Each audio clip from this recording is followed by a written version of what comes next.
جناب میکسیملین سخت بیمار ہو گئے تھے اور بوڑھا آدمی جو اپنے آپ کو اس حادثے کا سبب سمجھتا تھا وہ جناب میکسیملین کو اپنے گھر لے گیا۔ بہت محنت اور مہارت کے ساتھ جناب میکسیملین کا علاج کیا۔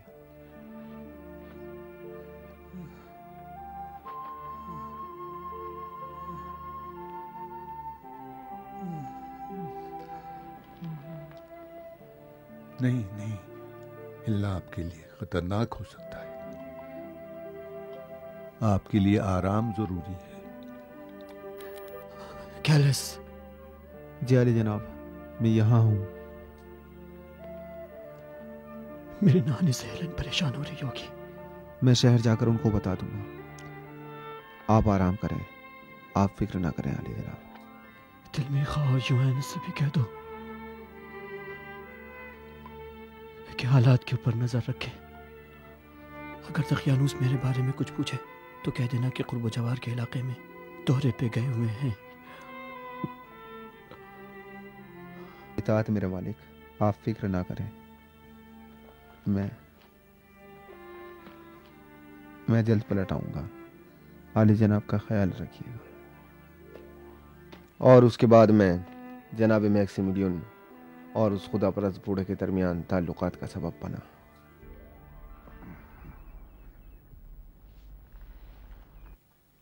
اس زخم کی اچھی طرح پٹی ہوئی ہے۔ معاف کیجیے، میں اس سے زیادہ علی جناب کی مدد نہیں کر سکا۔ بہت اچھا ہے۔ کہاں سے سیکھا ہے؟ اپنے باپ دادا سے۔ اگرچہ رومی علم سے اس کا مقابلہ نہیں کیا جا سکتا۔ کس نے تمہاری یہ حالت بنا دی ہے؟ کوئی بات نہیں ہے عالی جناب، سینکڑوں سال سے یہ رومیوں کے تازیانے جو انسانیت کو زیب نہیں دیتا ہم پر برس رہے ہیں۔ اب ہمیں عادت ہو گئی ہے۔ ایک رومی کی حیثیت سے میں آپ سے معافی مانگتا ہوں۔ ہم رومی اپنے آپ کو دنیا کے متمدن ترین انسان سمجھتے ہیں، جبکہ وحشیانہ ترین اعمال انجام دیتے ہیں۔ نہیں، آپ لوگوں اور بقیہ رومیوں میں بہت فرق ہے۔ لیکن ہم لوگ بھی بقیہ رومیوں کی طرح ہیں، کوئی خاص فرق تو نظر نہیں آتا۔ نہیں، ایسا ہرگز نہیں۔ اگر اجازت ہو تو ایک سوال پوچھوں؟ پوچھئے جو پوچھنا ہو۔ عالی جناب نے اس رومی افسر کی مدد کے بجائے اس کا مقابلہ کیوں کیا؟ خود مجھے بھی نہیں معلوم، بس اتنا جانتا ہوں کہ ظالموں کے جھنڈ میں نہیں ہونا چاہتا۔ شاید قدرتی طور پر پیدائشی میں ایسے ہی بنا ہوا ہوں۔ لیکن حب دنیا اور اس کی لذتیں بھی ایک باطنی خواہش ہے۔ آپ اس باطنی خواہش کو پوری کرنے کی کوشش کیوں نہیں کرتے؟ کیا آپ کے پاس اپنے نیک و بد اعمال کے لیے کوئی دلیل ہے؟ میں کسی بھی کام کو دلیل کے بغیر انجام نہیں دیتا۔ مجھے یقین ہے کہ اپنے تمام اعمال کی اجرت چاہے اچھے ہوں یا برے ضرور پاؤں گا۔ اگر اس کے خلاف ہو تو میرے لیے زندگی کا کوئی مفہوم نہیں۔ تم اپنی نیکیوں کا صلہ کس سے لوگے؟ آپ کا غلام یا نوکر اپنی اجرت کس سے لیتا ہے؟ اپنے مالک سے؟ اپنے مالک سے، آپ سے، آپ سے، آپ سے۔ میں بھی اپنے مالک سے لوں گا۔ ہر کسی کا ایک مالک ضرور ہے۔ آپ یہ کہنا چاہتے ہیں کہ اپنی اجرت اپنے خدا سے لیں گے؟ میرے خیال میں بھی نیکیوں کے لیے اس سے بہتر جذبہ نہیں ہو سکتا، لیکن میں اتنا ناسمجھ نہیں ہوں کہ اپنے اعمال کی اجرت ان خداؤں سے مانگوں جن کو ہم نے اپنے ہاتھوں سے بنایا ہے۔ مجھے معلوم ہے کہ کوئی خدا ہے، مجھے یقین ہے، لیکن وہ کیسا ہے نہیں معلوم. میرا خدا میرا خالق ہے، لیکن آپ لوگوں کے خدا یعنی رومیوں کے خدا تو انہی کے ہاتھوں سے بنائے ہوئے ہیں. نہیں، میں تمہارے خدا پر بھی یقین نہیں کر سکتا، کیونکہ اگر تم یہودی ہو تو اپنے قوم کے خاص خدا کی پرستش کرتے ہو، اور تمہاری توریت میں نے پڑھا ہے کہ تم لوگ اپنے پیغمبروں سے برے برے اعمال منسوب کرتے ہو. میں کیسے اس خدا کو مان لوں جو آسمان سے زمین پر آتا ہے، اکھاڑے میں اترتا ہے، اپنے پیغمبر سے کشتی لڑتا ہے اور اس میں ہار بھی جاتا ہے؟ اگر تم مسیحی ہو تب بھی تمہارے خدا پر یقین نہیں کر سکتا، کیونکہ تمہارا خدا رومی خداؤں کی طرح اولاد رکھتا ہے اور محدود ہے. یہ تمہاری انجیل میں لکھا ہوا ہے. جس خدا کا آپ نے ذکر کیا ہے وہ مسیحی مذہب کے تبلیغ کرنے والوں اور ان کے پیروکاروں کا بنایا ہوا خدا ہے، نہ حضرت مسیح. انہوں نے رومیوں کو مسیحی بنانے کے لیے مسیح کے آسمانی دین کو رومیوں کے زمینی دین سے مشابہت دی ہے. بوڑھے نے جناب میکسیمیلین کے لیے ایک پرانی انجیل کی بات کی، لیکن اس وقت میں ان سب باتوں کو سمجھ نہیں سکا. اس کی باتوں سے اندازہ ہو رہا تھا کہ اس کے پاس کہنے کے لیے بہت کچھ ہے. میں اپنے عقیدے کو آپ پر واضح کر دوں. میں ایک موحد ہوں اور خدا واحد کی پرستش کرتا ہوں. میرے پیغمبر حضرت مسیح ہے، نہ کوئی اور. تو کیا پیغمبر مسیح کا خدا دوسرے مسیحیوں کے خدا سے مختلف ہے؟ خدا مسیح تمام پیغمبروں کا خدا ہے اور اس آخری پیغمبر کا خدا ہے جو بعد میں آئے گا. اس کے سوا اب جو کچھ ہے وہ ہمارے ذہن کی پیداوار ہے. یہ تم اپنی طرف سے کہہ رہے ہو یا اس کو ثابت کرنے کے لیے دلیل بھی ہے؟ دلیلیں بہت سی ہیں، لیکن بہترین دلیل وہ تحریر ہے جس کو جان سے بھی زیادہ عزیز رکھتا ہوں. کیا ہم اسے دیکھ سکتے ہیں؟ ہاں، کیوں نہیں. بوڑھے نے بارنواس کی انجیل جناب میکسیمیلین کو دکھائی، اور انہوں نے اس کو اس وقت تک بند نہیں کیا جب تک اس کا ایک ایک صفحہ نہ پڑھ ڈالا.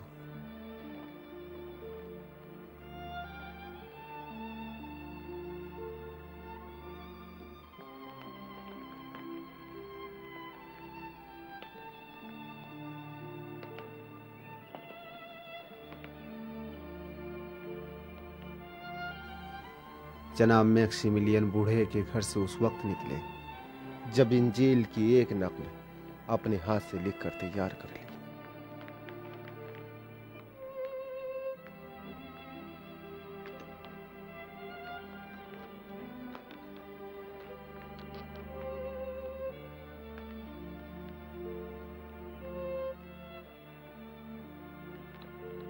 وہ حادثہ اور کتاب سبب بنے کہ جناب میکسیمیلین عیسائی بن گئے.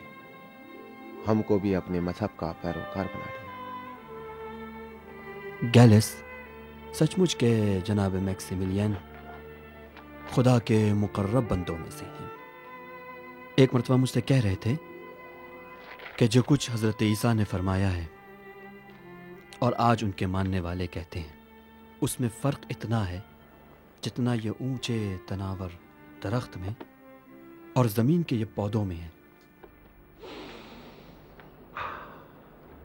بعض پھول دور سے بھی مہکتے ہیں اور میکسیمیلین ان میں سے ہیں. ہمیں امید ہے کہ رومیوں سے ہمارا رابطہ اٹوٹ ہو. عالی جناب، اجازت دیجیے کہ یہودی قوم کے تحائف پیش کریں. ہاں،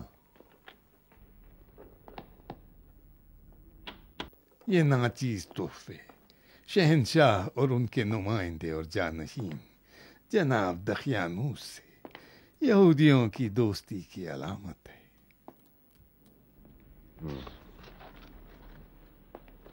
ہم بھی آپ کے قابل قدر تحائف کو دوستی کی علامت سمجھتے ہیں.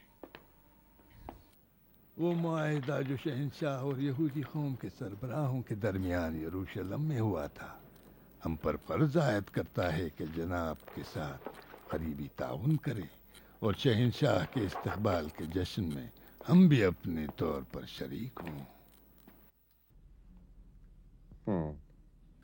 شہنشاہ کی رعایا سے ہمیں بھی یہی توقع ہے، اور ہاں ہمارا بھی فرض ہے کہ آپ لوگوں کو اپنے عبادتی اور تجارتی مسائل میں مکمل آزادی دیں۔ در حقیقت عوام کے لیے سہولتوں اور آسائش کی فراہمی رومی شہنشاہت کے فرائض میں ہے۔ عوام کا ایک حصہ وہ ہے جو دوسروں کے آرام کو درہم برہم کرتا ہے۔ رومی اور رومی خداؤں سے غداری، میں یہ بتا دوں کہ ان سے ہماری نہیں بنتی اور ہم انہیں برداشت نہیں کریں گے۔ جناب کا مقصد کیا عیسائی ہیں؟ ہمیں بھی ان سے اذیت ہوئی ہے۔ انہوں نے جھوٹے پیغمبر اور جعلی کتاب کے ذریعے ہمارے اندر رسوخ پیدا کیے اور یہودی مسلک کے ماننے والوں کو بھی گمراہ کر ڈالا۔ عالی جناب، میرے خیال میں عیسائیوں سے مقابلے کے سلسلے میں ہم لوگ زیادہ سے زیادہ قریبی تعاون کر سکتے ہیں۔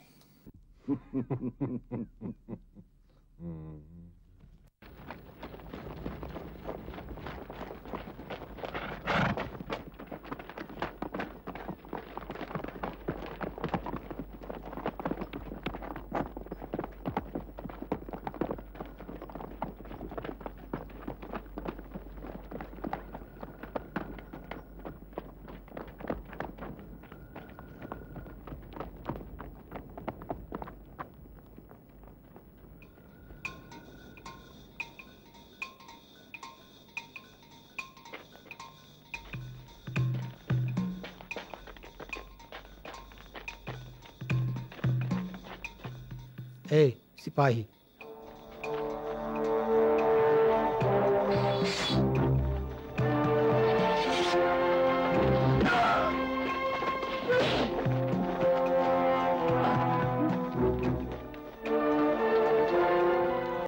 آپ اس طرف سے جلدی کرو۔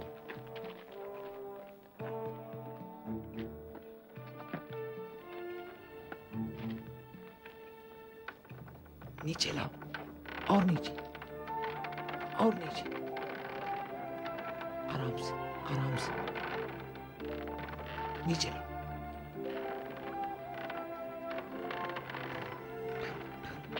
بس کرو، بس کرو۔ چلو چلو، تم جا کر تانگا لے آؤ۔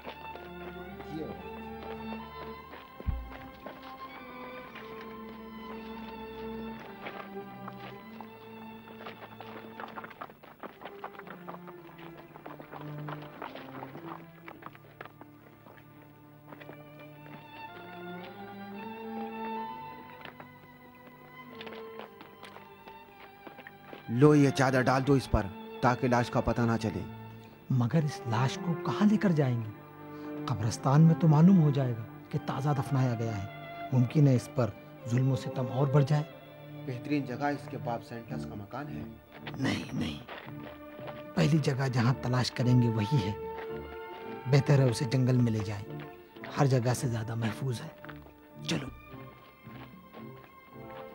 رکھو، آرام سے، چلو جلدی کریں، جلدی چلو،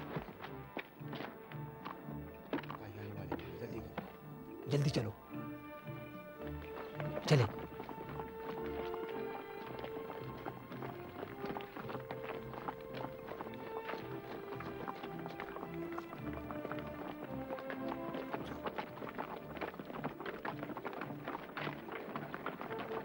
ٹھہر جاؤ۔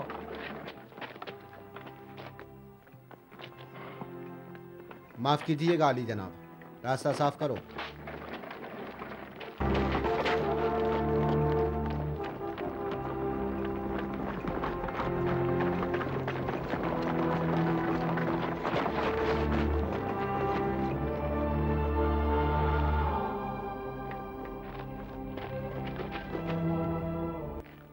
خدا وندہ پلوٹن کی روح کو مومنین اور صالحین کے زمرے میں قرار دے۔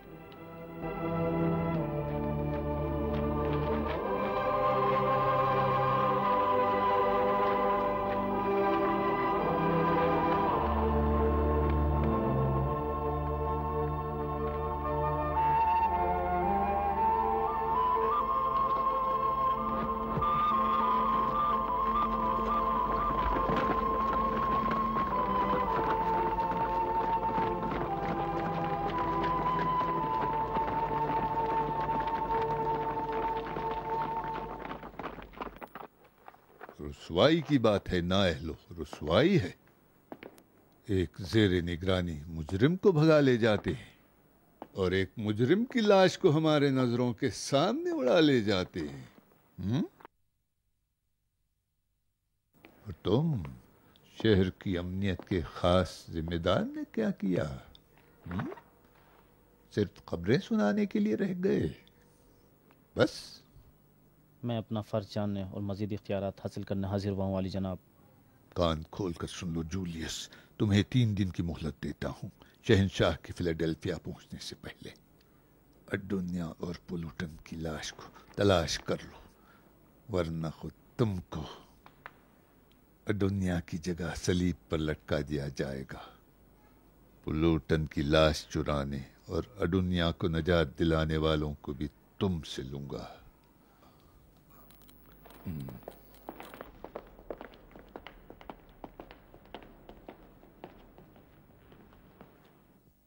تو ادونیا فرار ہو گیا۔ شہر کے پہلے دن ادونیا کی کوزہ گری ہی ہماری توجہ کا مرکز بنی تھی۔ خوش آمدید، خوش آمدید عالی جناب۔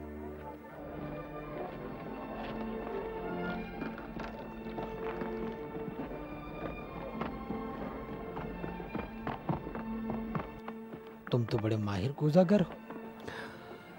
لگتا ہے آپ حضرات حال ہی میں فیلاڈیلفیا تشریف لائے ہیں۔ ہاں، ہم حال ہی میں روم سے آئے ہیں، دق انوس کے مشیر ہیں۔ ضرور آپ میں سے کوئی عالی جناب سوڈینینس ہے۔ جی یہ ہے، آپ کو کیسے معلوم؟ خبریں بہت جلد شہر میں پھیل جاتی ہیں، خاص طور سے شہر کے نئے ناظم اعلیٰ کی تقرری۔ مجھے خوشی ہے کہ آپ حضرات نے اپنے قدوم سے میرے کارخانے کو مزین فرمایا۔ میں تم سے یہ کوزہ خریدنا چاہتا ہوں۔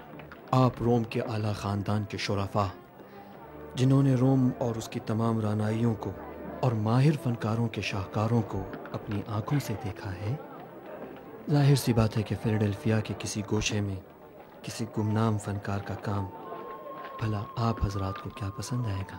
ایسی بات نہیں ہے، ظاہراً اس معمولی کارخانے میں قابل قدر اور خوبصورت چیزیں موجود ہیں۔ آپ نے اس کوزے کی قیمت نہیں بتائی؟ اگرچہ آپ کے شایع نشان نہیں ہیں، لیکن مجھے خوشی ہوگی اگر آپ اسے تحفے کے طور پر قبول کر لیں۔ ایک ایسے قیمتی تحفے کا قبول نہ کرنا جو آپ جیسے ماہر فنکار سے ملا ہے، ادب سے دور ہے۔ مجھے قبول ہے۔ کیا آپ میرے لیے جوپیٹر یا اپولون کا مجسمہ بنا سکتے ہیں؟ میں ایک کوزاگر ہوں، مجسمہ بنانا میری بس کی بات نہیں۔ شاید آپ نہیں چاہتے۔ اب اگر آپ حضرات کا حکم ہو تو پھر اطاعت کے سوا کوئی چارہ بھی نہیں۔ ایک خوبصورت مجسمہ بنا، کل صبح میں اسے لینے آؤں گا۔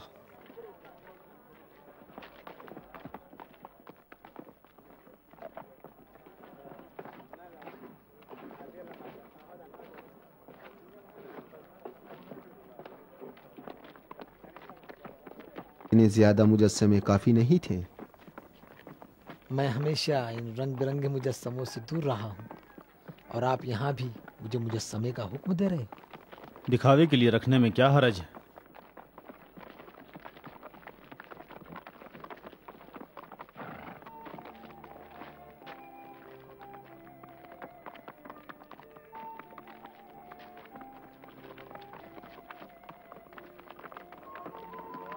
دوسرے روز جب ہم مجسمہ لینے گئے تو عجیب اتفاق ہوا۔